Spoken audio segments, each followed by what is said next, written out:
Okay, guys, the last thing we're going to look at in terms of scapular movement is now upward rotation and downward rotation. So let me share my screen and we will take a look at these muscles, but we want to just go back here and I want to highlight this figure, right? So here's upward rotation and downward rotation. And we do a lot of upward rotation in our vinyasa. So anytime the arm is coming up and over the head is our upward rotation. And then when we bring it, return it back down, we have downward rotation. So it's really important. And then we'll go to the muscles here. So these are the muscles that are involved in upward rotation. You already know them. So the trapezius muscle, and then specifically the actual portion of the muscle that's involved is the upper portion and then the lower portion of the trapezius muscle.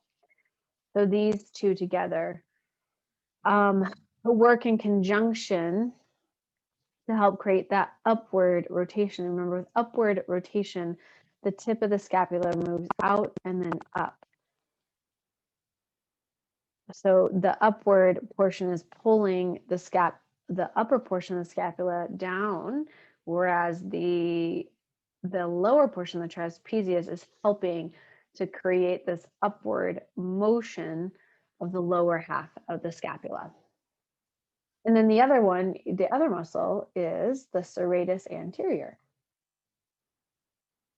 Rotate him around. There we go.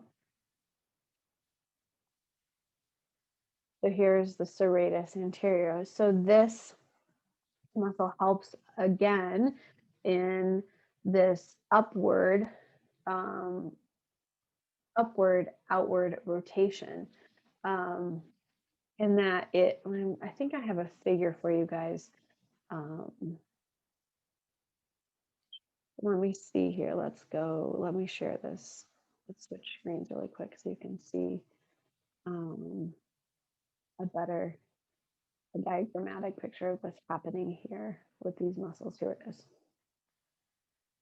So here is this upward rotating of the scapula, right? So this tip moves out and up.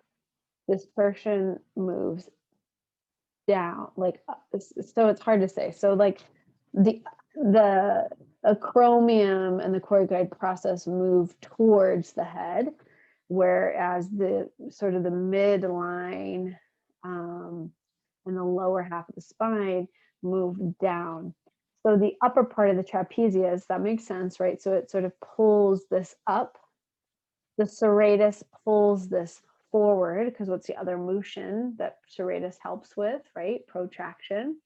And then the lower portion of the trapezius helps to draw this lower portion of the scapula downward.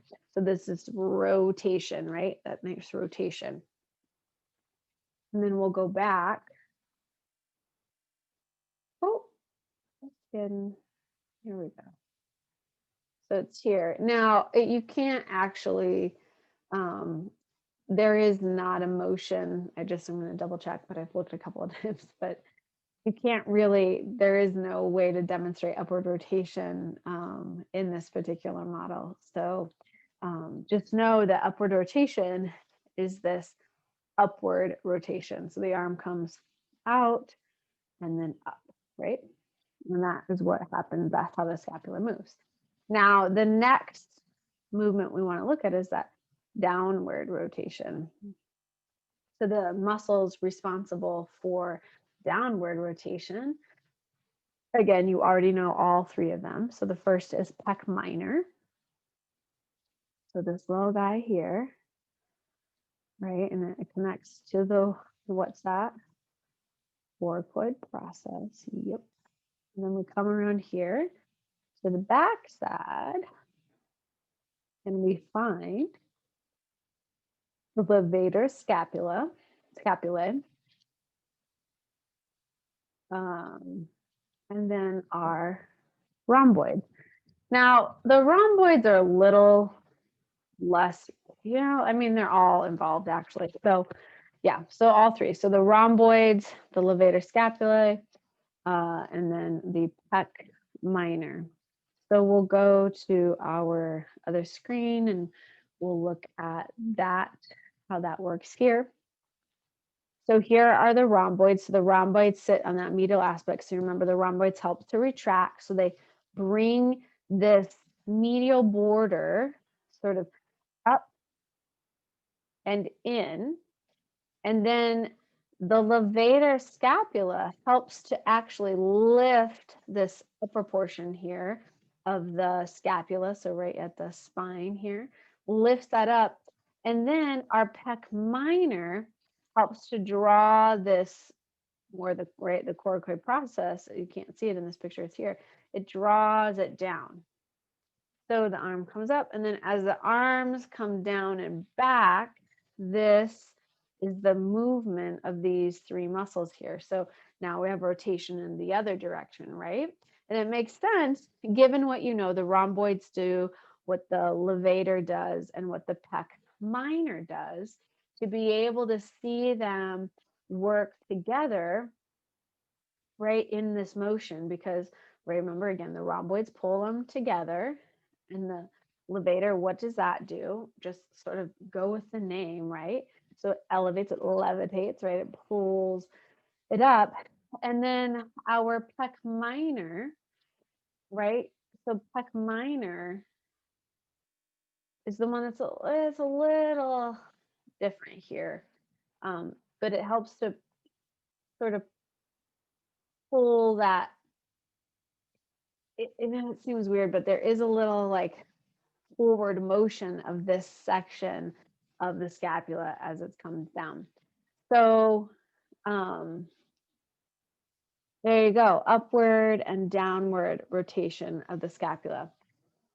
And again, we will we'll talk more about this and all of those upper arm movements when we are together in our live sessions, because it'll just make more sense, and then we can actually tangibly feel it. It's a little simpler to sort of demonstrate the postures for the lower half of the body, but this one will do a lot more of that. So think about things and think about questions that you may have, so when we're together, when we get to these portions and parts of the